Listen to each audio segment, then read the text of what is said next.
Welcome to the Infinite Women podcast. I'm your host, Alison Tyra, and I am joined today by a phenomenal young opera singer named Jess Harper. Jess is going to talk to us today about the Australian opera singer Nellie Melba. And so first, Jess, in addition to just your fabulous self, I know you have a couple of connections to Nellie, if you want to tell us about that. Yes, I was really thrilled that you asked me to do this because Dame Nellie's kind of come into my life. She's circled back a few times, and it's really cool that I now get to sort of talk about her. I'm no expert at all, but I'm certainly a fan. So in Year 12, I had to write a piece for my HSC drama, and I, had been bitten by the bug of opera at the age of about 11, and so I'd had a long-standing love affair, and I thought, yes, let's write something about an opera singer. And of course, Dame Nellie was a very clear idea. So that's when I started my obsession with her. And then some years later, actually, I was asked to be the cover of a very wonderful living still Australian opera singer called Emma Matthews, who teaches now in Western Australia. So she was playing Nellie Melba in a musical called Melba, a New Musical. So a musical was written about Nellie Melba, and I was called in to be the operatic understudy, if you like, just in case Emma needed someone to sing for her, because 8 shows a week is a lot with opera. It's a very specific type of singing, and singing that often is... Yes, opera is not an art form designed for that, and the human voice is not really a voice designed to sing that way that frequently. I did end up jumping in. It's like a vocal marathon. Exactly, right? Exactly. And the repertoire that Nellie sang is not easy either. She was a pretty phenomenal singer. So I did end up jumping on for 2 performances. My brief for that was to just learn the operatic arias, and I would be singing them backstage while Emma was walking. But she got so sick that she couldn't even come in, so I had to turn up the afternoon of the performance. I was jumping in and learn the staging in about 90 minutes, and I was sitting there with my iPad kind of scribbling everything because I'd learnt the arias. I'd read the script a few times just to get a sense of the piece, but I never thought I was going on stage. And so I learnt the thing in, like I said, in about 90 minutes, and then I had to I had the iPad with me, thank God, I was just walking around, and I was like, this looks great, this is set in, the turn of the century, where definitely technology like iPads existed, so that was really just fun. Just hide it in some sheet music, you'll be fine. Exactly, it was that was a pretty extraordinary moment of my career and my life, and I was very honoured to do that. So yes, that was the second time she turned up in my life. And then the third time Dame Nellie turned up in my life was in 2018. I was incredibly fortunate to be a scholar with the Melba Opera Trust. They support young singers, and I'll talk about this as we get to talking into the nitty-gritty of Dame Nellie. But she left a bequest, essentially. She left a large sum of money upon her death, and that has become now a scholarship with the Melba Opera Trust, and the Melba Opera Trust have lots of wonderful donors and things, and they support about 7 artists, so 6 singers typically, and a pianist, a repetiteur. So they support singers in essentially filling the gaps of what a particular singer needs to launch their career and have a good business acumen and things. So yes, Nellie left it, and her quote was, "So that another Melba may rise." So yes, she was a generous woman, and I actually had her specific scholarship. So that was a very cool thing, and something for which I'll always be grateful. So yes. Yeah, and we'll get into it a bit later, because I know she did a lot of like singing and mentoring, and yes. I feel like she used the phrase "another Melba," perhaps more than was necessary. Yes, she was very proud of her achievements, I think, and she was not at all an archetypal woman. She was born in 1861 and she lived until 1931. So that was, a time when women were still very much under the thumb of the patriarchy. That's not to say that we're not still, of course, but back then as well, it was very much you stay at home with the children and you be a housewife, as it were, and you host parties and things. But Nellie was not keen on doing any of that at all. Well, since you mentioned, being under the thumb of a man, should we talk about her marriage and the start of her career? Totally, yes. So she was born in Richmond in Melbourne. Her father, David Mitchell, had emigrated to Australia from Scotland to sort of find a better life, which he did. He built a lot of very famous buildings in Melbourne. He was quite a celebrated craftsman for that.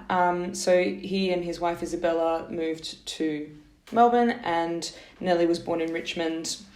And she was always encouraged in her musical education by her father, but he very much was of the opinion that, oh no, you don't make a career in music. That's ridiculous. You go and do something sensible, like get married as a woman. Except for the get married part, I feel like there is still a bit of that for today's opera singers. Absolutely. You can't make a career out of it, especially opera, and still I'm sad to say, very much in Australia. I'm very lucky. I've always had a lot of support from my parents and my family, and now I live in Germany, where at large the attitudes, shall we say, to music is completely different. And they, in Germany you can get a job at an opera house that has insurance and dental care and childcare, and they consider it as just another job, as if you were working in an office, which is sort of extraordinary for an Australian, because of course Australians don't have that good a relationship with classical music, which is a shame, because Dame Nellie's on our $100 note. She says she put Australia on the map at the end of the 19th century, and she did. She was the first Kardashian, she was the first. I just think if she had Twitter, she was better than the Kardashians. She had actual talent. Exactly. But I was thinking before how different it would be if Dame Nellie had social media, because I think she would be the most savage, hysterical person on Twitter. I really do. I don't think she'd be much for Instagram, but she'd be amazing on Twitter. But anyway, I digress. I would love to see her doing TikTok sea shanties. Oh, she would blow everyone out of the water. She would just be extraordinary. Yes, she'd do it all properly, and she'd tell you the origins of all of the sea shanties, and then she'd sing probably old Scottish songs and things. No, she was amazing. She was always pioneered for excellence and wouldn't accept anything else. So that's something to aspire to.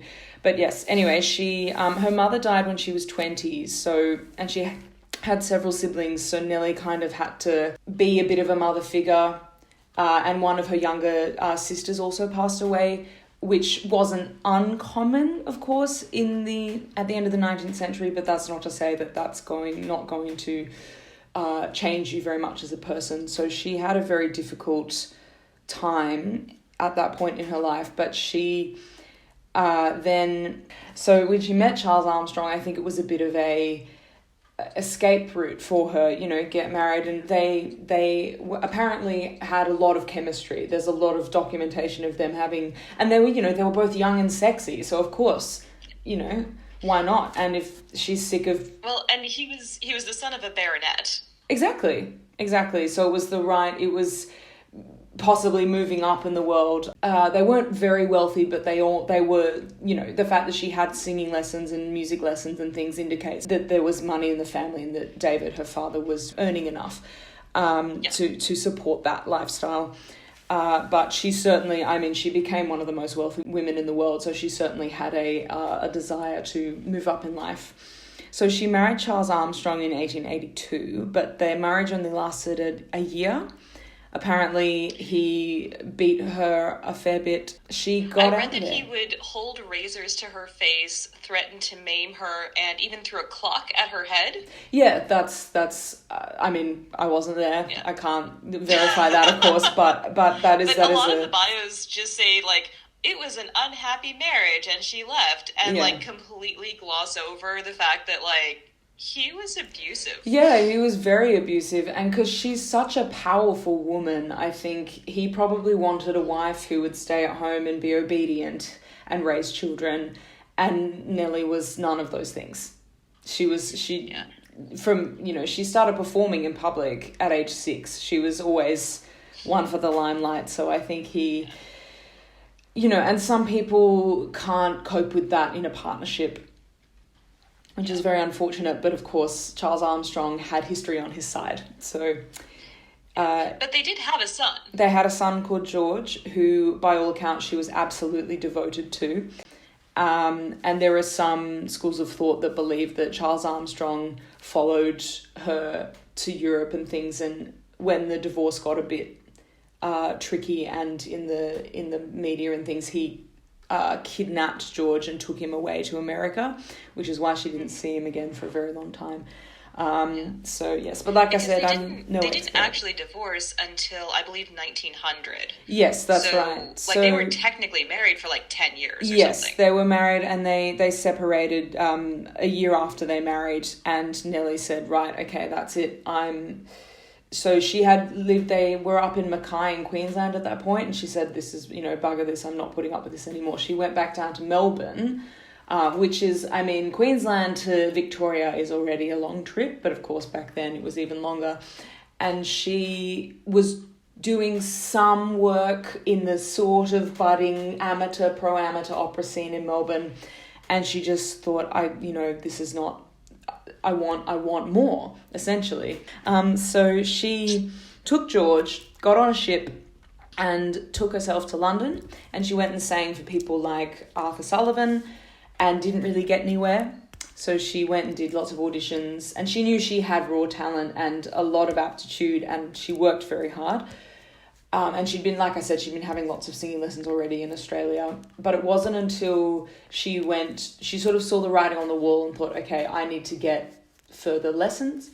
So she went to Paris, and she sang for a woman called Mathilde Marchesi, who is a very, very famous singing teacher, was one of the best at the time. We still use her study books in the modern world for her methods for what we call bel canto in the opera world, which is the type of singing we all aspire to do because it's the healthiest form of singing and it's the most beautiful as well. So Nellie went and sang for Mathilde Marchesi, and Marchesi famously said, "Oh, une étoile! I found a star finally," because Marchesi could see this incredible. She could hear the voice and she could see whatever it was that made Nellie a charisma machine. And so Nellie studied very, very, very diligently with Marchesi for 2 years, and Marchesi kind of not just gave her singing lessons, but gave her lessons in deportment and told her how to dress and sort of taught her to be that kind of diva personality, which certainly in Paris, which was at that time, it was the fin de siècle, they call it, which means the end of the century. And it was this time where just everyone was making art and music. Think Debussy, think Ravel, it was just this explosion of art in the 30 years or so before World War I broke out. So it would have been a really extraordinary time to live in Paris at that time. And so Nellie was getting all of this amazing advice and energy and things. And she studied for 2 years, and then she went and auditioned, and the Paris Opera offered her a contract of 1,000 francs a year, which was a pretty decent salary. And then Brussels offered her a better contract of 3,000 francs a month, which is an enormous salary. But the problem was she had signed the contract with Paris, and it was going to last for 10 years. Oh, and God.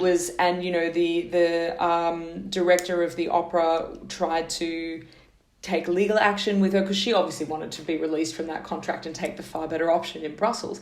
And so she was about to embark on a very difficult legal battle about it, but then the director of the Paris Opera died, which meant that she she was just automatically released from her contract, and so she went and What? He happened to die at the right time. I'm not surprised that he died, but that seems like a horrible way to run a business if, the CEO died and now all of our contracts are void. I know. Yes, well. Artist. I mean, look, it worked out well for Nellie, so I'm pleased for her sake. That's what matters. Exactly. And then, she had her debut at La Monnaie, and she sang Gilda in Rigoletto, which is by Verdi, and that was the 12th of October, 1887. So she was quite young. She was only 26. Well, actually, to be honest, 26 was more like 36 probably in modern day, because, of course, life was very different 150 years ago. But she... And just something to keep in mind, I assume that her son was with her this whole time, so she's carting around a, 3-year-old. Yeah, exactly. As she's doing all these things. Yes, but I think she saw it as a great way to... I mean, we still do this in Australia. We sort of see Europe as the kind of pinnacle of amazing educational excellence and things, but George was learning French as well as English, and he grew up bilingual because Nellie she could see that it was also a very, very good education for him. And yes, but that's exactly right. She did have the responsibility of her son as well as her own career. And since you mentioned how Australians view Europeans, sort of the reverse of that, I feel like, Nellie loved Australia. She was very much an Australian and an advocate for Australia. And she was, as far as I know, the first Australian to achieve that international recognition as a classical musician. Yes. At a time when most of Europe was just like, oh, yes, that's the land. The colony. Yes. It's the colonies. It's where we send our convicts. And I hate the word Aborigines, but that's what they would have said at the time. They view it as this place with no civilization, no culture. Exactly. And then someone like Nellie comes along and is just super Aussie in a good way. Yes, exactly. So she was very famous for... She took her art form and her work extremely seriously. She always strove for excellence. By modern standards, her diction leaves a lot to be desired, but the way she sang was so beautiful. I mean, we only have recordings from records, made in 1907. So we will never know, unfortunately, what it was like to really hear her. But she never took herself too seriously. She had Australians are known internationally, I think, for being very easy in different company, be that, upper class, lower class, middle class, whatever. And I think that certainly is the thing that comes through her biographies and all the accounts of her, is that she managed to get into the upper echelons of society in Paris because they just loved her. She was charismatic. She was really funny. She was incredibly good at what she did as well. She was a fantastic singer. She was a very good actress, and they also loved having some sherry with her after the performances. So I think that, and that's going to absolutely, as you say, change how people will view Australians at large. She was actually, when she was given her damehood, she was the first performing artist to be given that accolade in the whole world, not just Australian, just in the whole world, the first performing artist who was ever given that. So that was very, very special for an Australian. Yeah. My understanding is that her title was Dame Commander of the British Empire. Yes. And that was a result of, during World War I, she obviously couldn't tour Europe, but she did essentially fundraising tours around North America to raise money for... to support the war efforts in World War I. Exactly. And I believe she raised potentially as much as £100,000. Nellie did that with her own initiative and her own effort and all of the exhaustion that comes with doing tours. So like you were saying, you can't just sing 8 shows a week operatically. No. It would kill you. Yeah, it's a lot.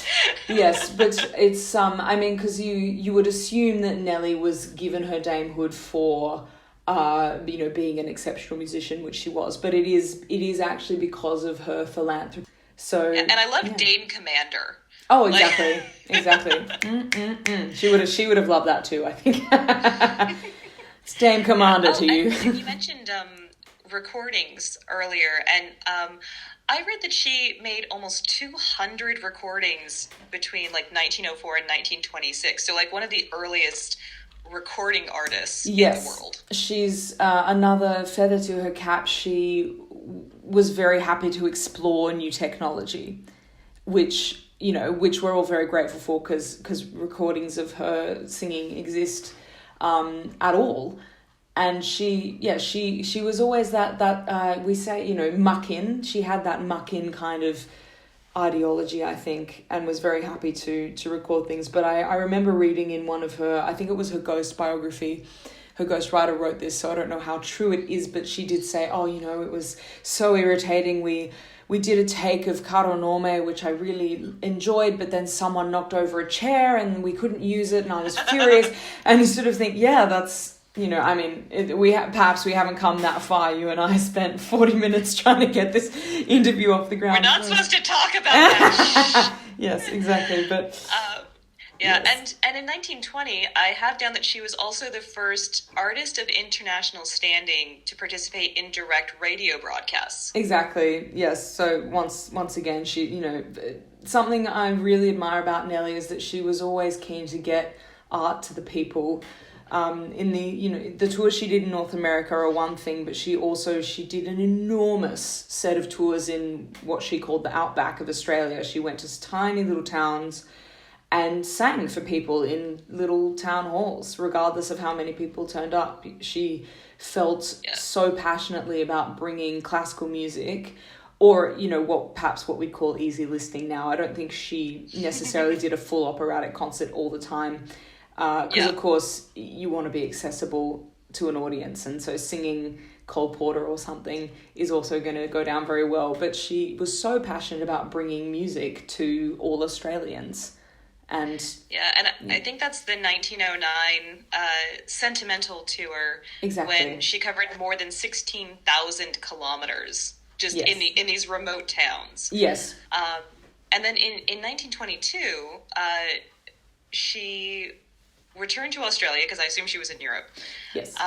As she was wont to do, and performed concerts for the people in Melbourne and Sydney, and deliberately ensured that the ticket prices were low. Exactly. And she brought 70,000 people to those concerts. Yeah, well, she was very, very famous by that point, and I think everyone sort of wanted a slice of Nellie if they could get it. But she could also see that the people need art. People always need art. I mean, what have we all been doing in lockdown? We've been seeking comfort in art, in whatever form that comes. And she knew that Australians were, they're all just trying to have a go and make a life. And Australia was not a wealthy country at all at that time.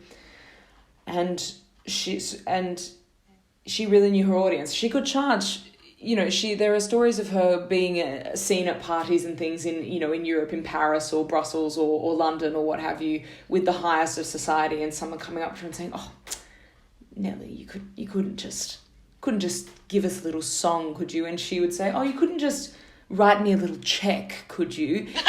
Which is just one of my favorite stories about her. It's just because she knew her worth, and she would never be undersold. So in that society, she knew that she could charge what she was worth, but she's not then going to make the Australian public pay the same sort of money, which I think is a really a sensible business thing, of course, but just a kindness to the Australian people who were so proud of their Dame Nellie. So. Yes. Yeah, I saw a quote from her: "If you wish to understand me at all, you must understand first and foremost that I am an Australian." Yes. Exactly. And I think that comes through, like, clearly her love of country and her country people, but also, bringing that with her when she went around the world. Exactly. You know, it wasn't like she tried to hide it or anything because she was worried about how people would see her. It's like, no, this is who I am. Exactly. And as we've discussed, that's why people loved her, because she was authentic. She was never trying to be, I mean, yes, she learned how to walk properly and speak with perhaps better elocution than she had with Marchese, but she never lost her larrikin spirit, which I think, and that's also, she says she had a Scottish work ethic and an Australian spirit. So those two make for a very entertaining party guest, if nothing else. And as an extraordinary energy that she would have brought to her performances as well, which is why people just went so nuts over her as a person, as a performer. Well, speaking of her performances, we haven't really touched on what made her a phenomenal singer. Because, I mean, we can sit here and say she was fantastic. But, like, for example, could you explain what a 3-octave voice means? So I will sing an octave for you, because that seems to be the only way I can demonstrate at the moment. So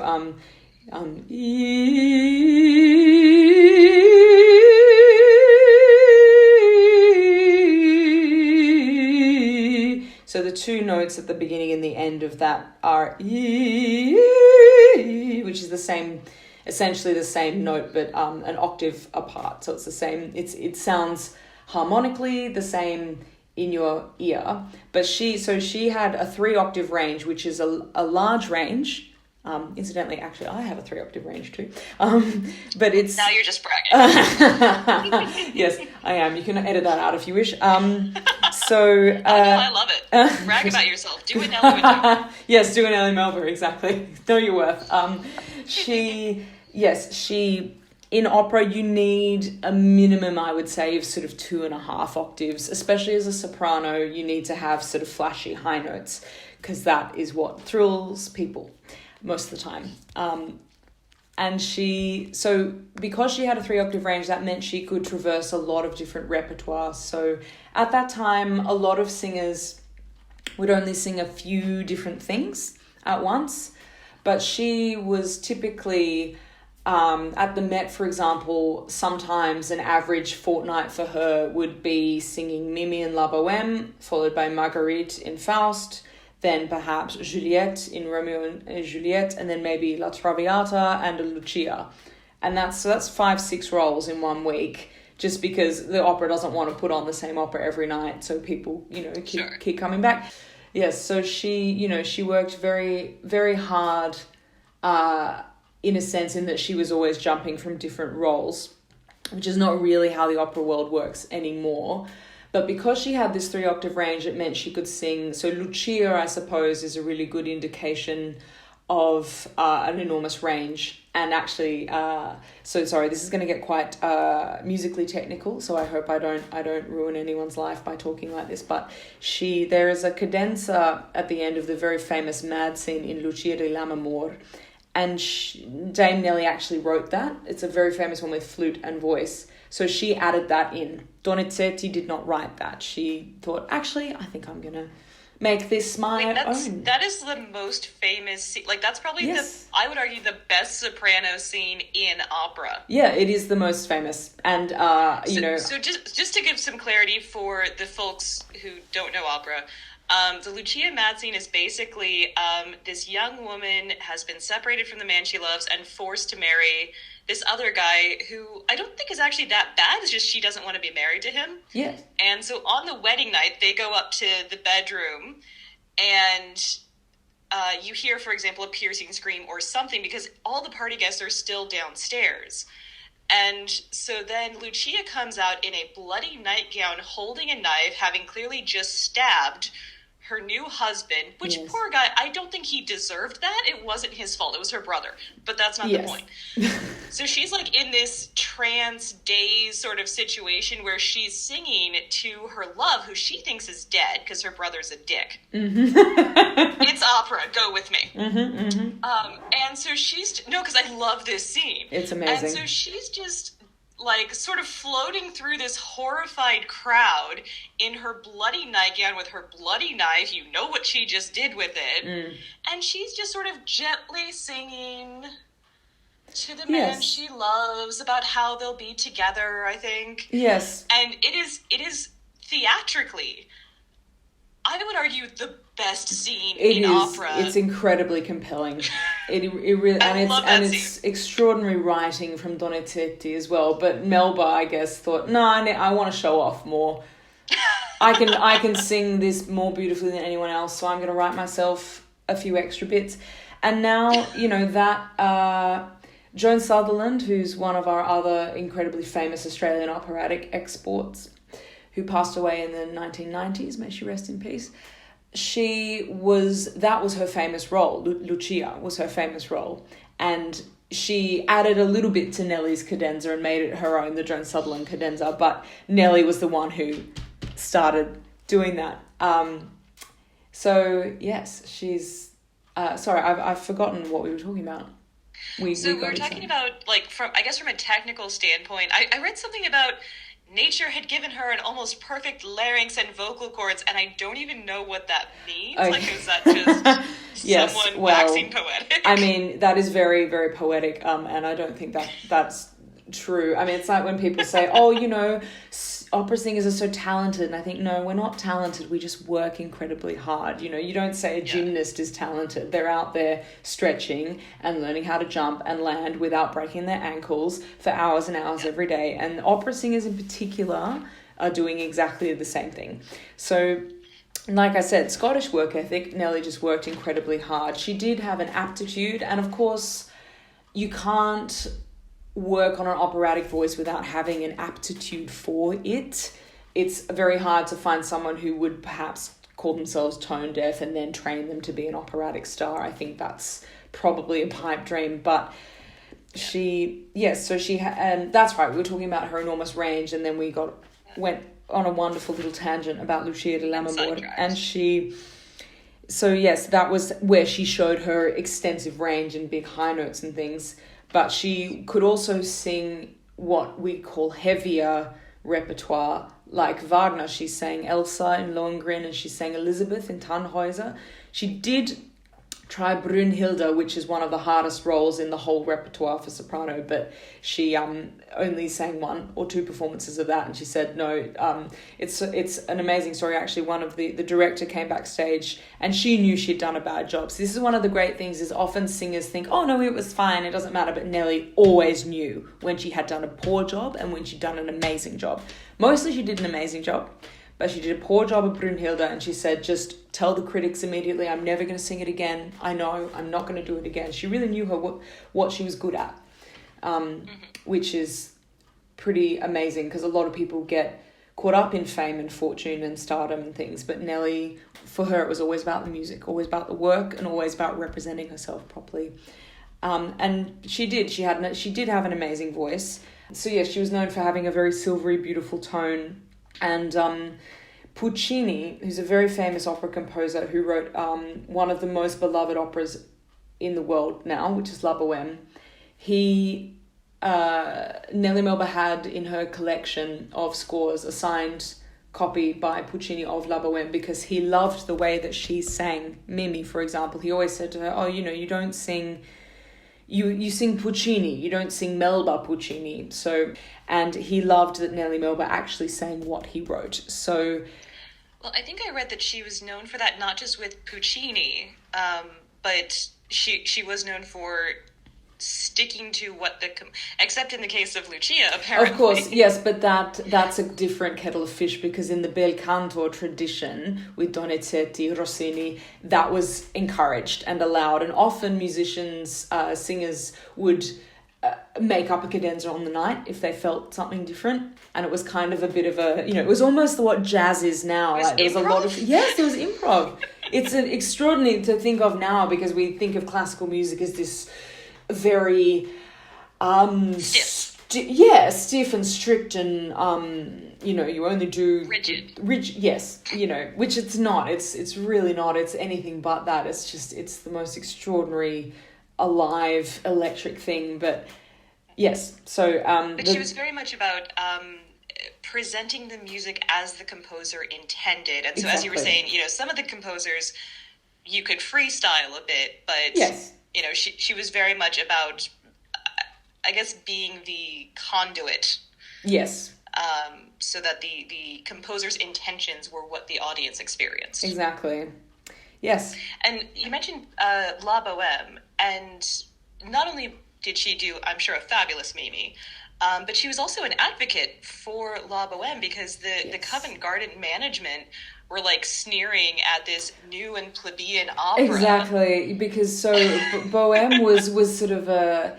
Usually, opera had typically been stories, up until this point, had been stories about kings and queens and royalty and enormous wars and, and Shakespearean plays made into opera and things.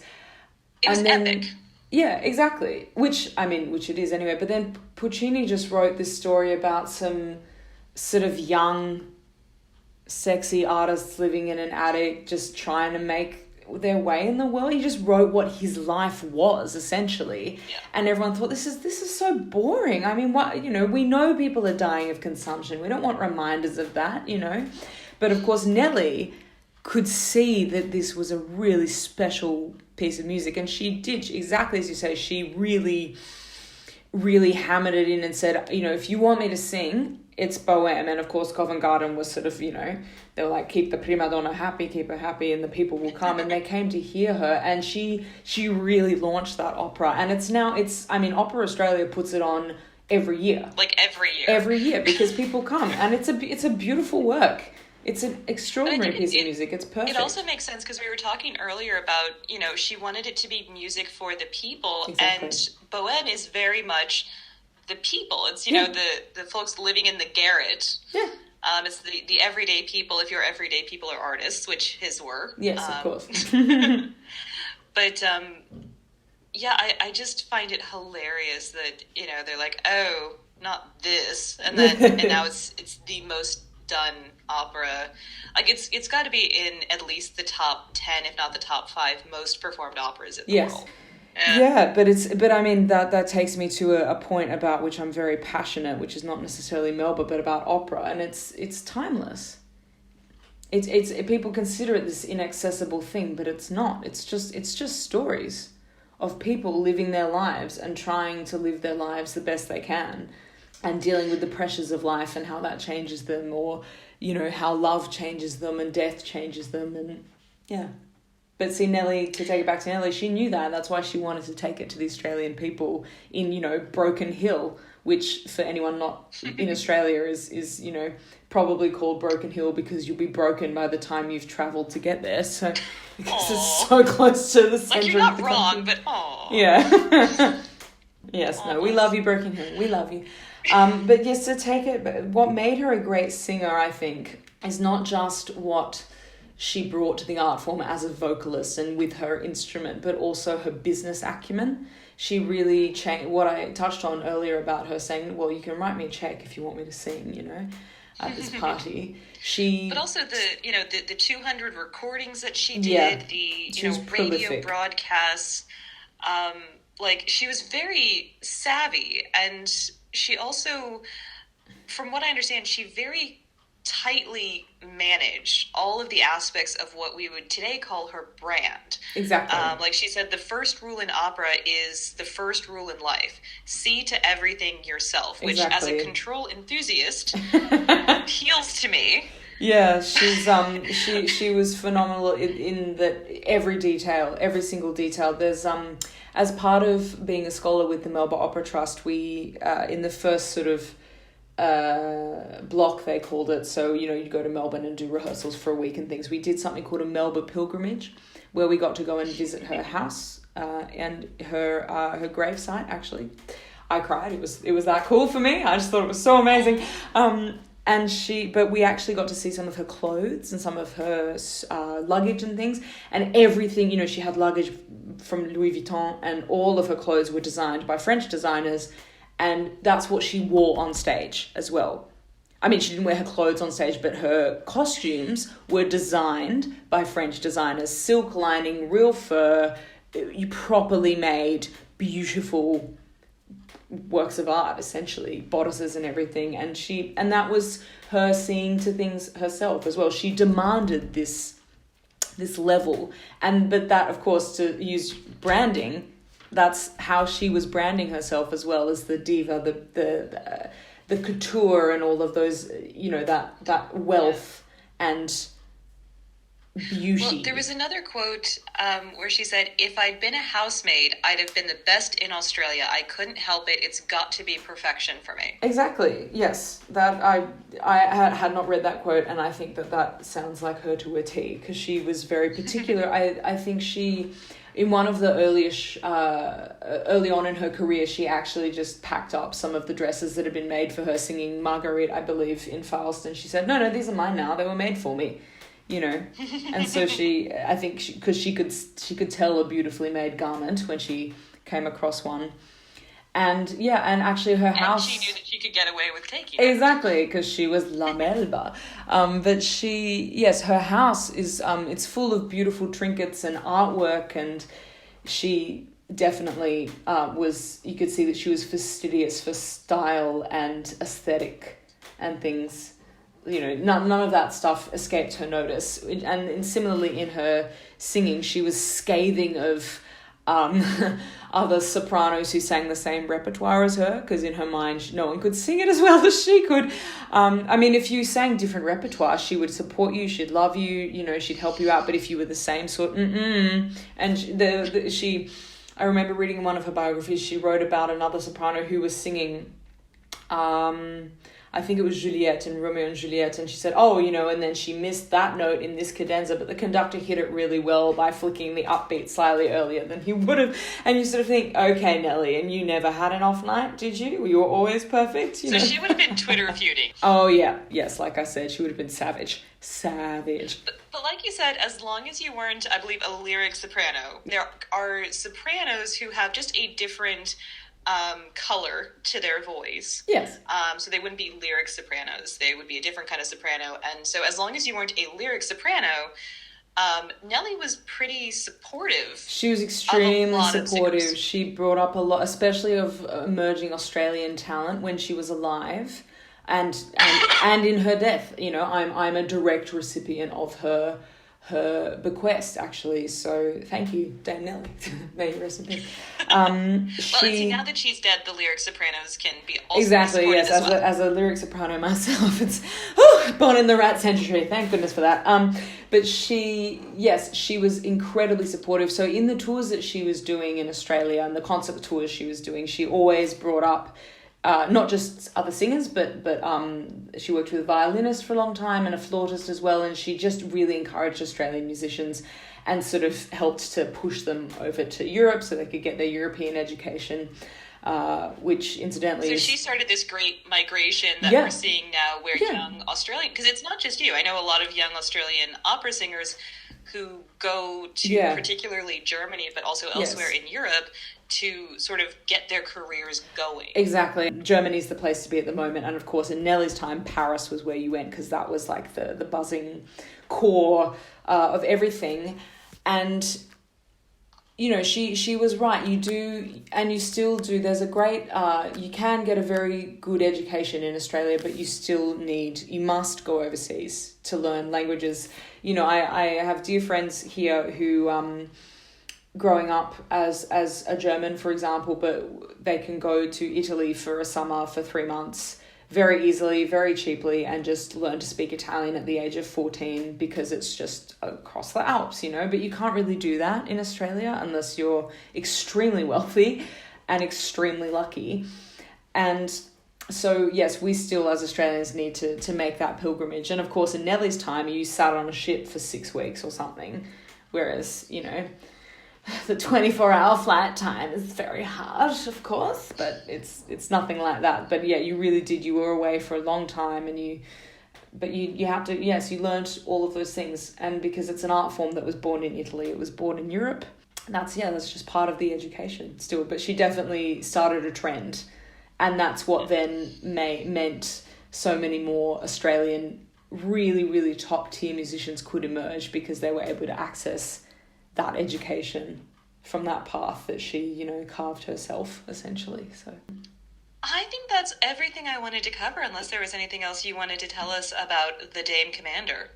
The Dame Commander, an amazing woman.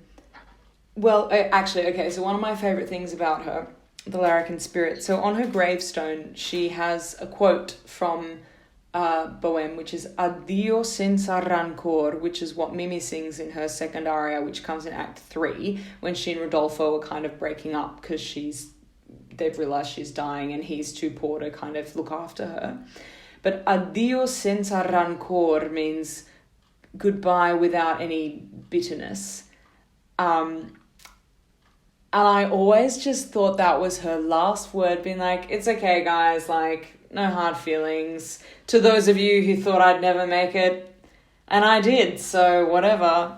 Haha, haha. So I always figure she's one of the original deeply sassy women, because that's essentially a Twitter, just a beautiful little Twitter moment, isn't it? Addio senza rancor.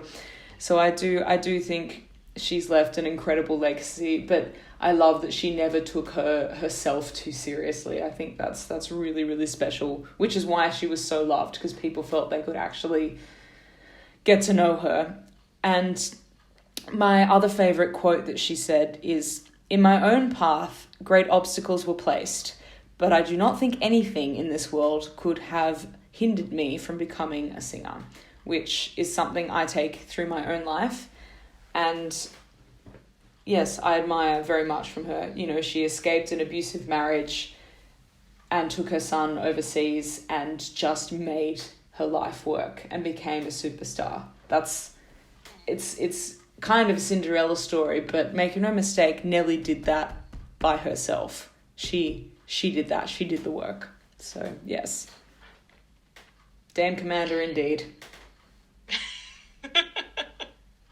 And I hope everyone who's listening will join me next time for the next Infinite Women podcast. Thanks so much.